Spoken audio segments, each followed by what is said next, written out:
Hello students, आज हम class 10th का सीबीएसई बोर्ड का यूनिट फर्स्ट के चैप्टर 1 का एक्सरसाइज 1.3 का क्वेश्चन नंबर 1 करेंगे। क्वेश्चन नंबर 1 है prove that root 5 is irrational. हमें प्रूव करना है कि रूट 5 इरेशनल नंबर है।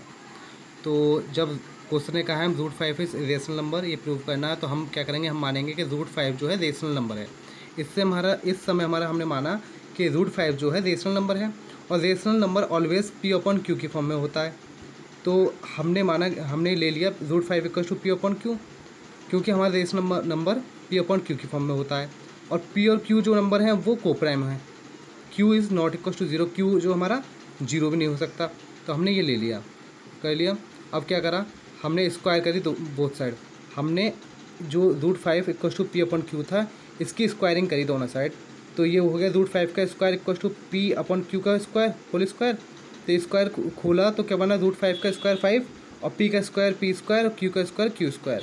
अब जो क्यू जो डिवाइड में था, क्यू डिवाइड से अपोजिट साइड जाएगा तो मल्टीप्लाई में चला जाएगा, तो ये हुआ 5 square equal to p square. तो ये बन गया q square equal to p square upon 5।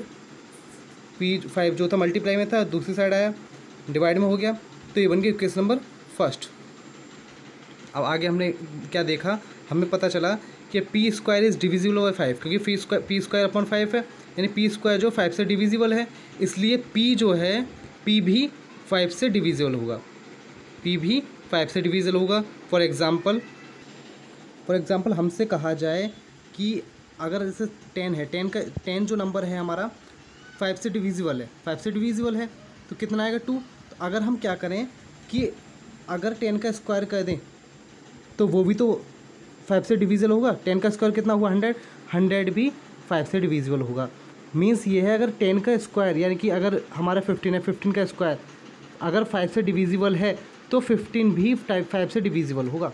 अगर हमारा 12 है, 12 का स्क्वायर, हमने कहा 12 का स्क्वायर एग्जाम्पल है, अगर 12 का स्क्वायर जो है 2 से डिविजिबल है तो 12 भी हमारा 2 से डिविजिबल होगा एग्जाम्पल के। अगर हमारा 9 का स्क्वायर 3 से डिविजिबल है तो 9 भी हमारा 3 से डिविजिबल होगा।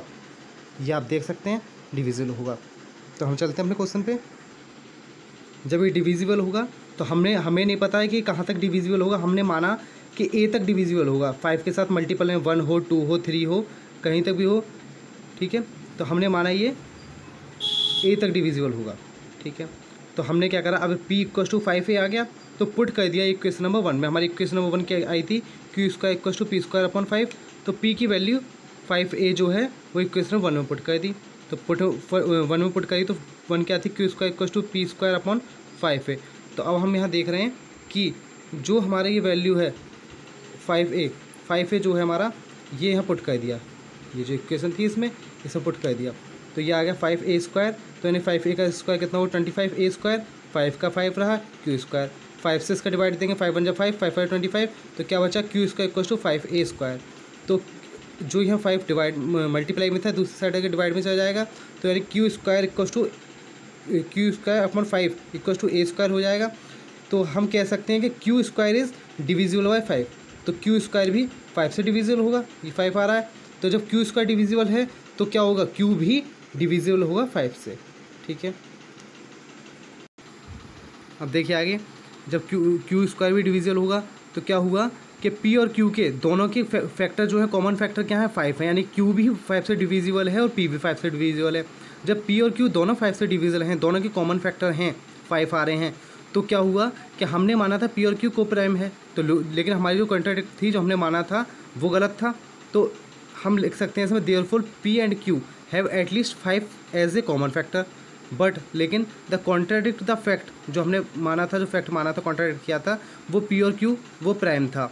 तो इसलिए दिस कॉन्ट्राडिक्शन जो हमने माना, वो कॉन्ट्राडिक्शन हैज़ अराइज बिकॉज, वो कॉन्ट्राडिक्शन मतलब वो गलत अराइज हो रहा है क्योंकि because of our wrong assumption, जो हमारे रॉन्ग एजम्पशन है, हमारे माना है वो क्या है, क्योंकि रूट 5 इज़ रेशनल नंबर, तो वो हमारा गलत है। तो इसलिए क्या होगा, so root 5 is rational number, तो हमारा रूट 5 रेशनल नंबर होगा। यही हमने प्रूव करना था।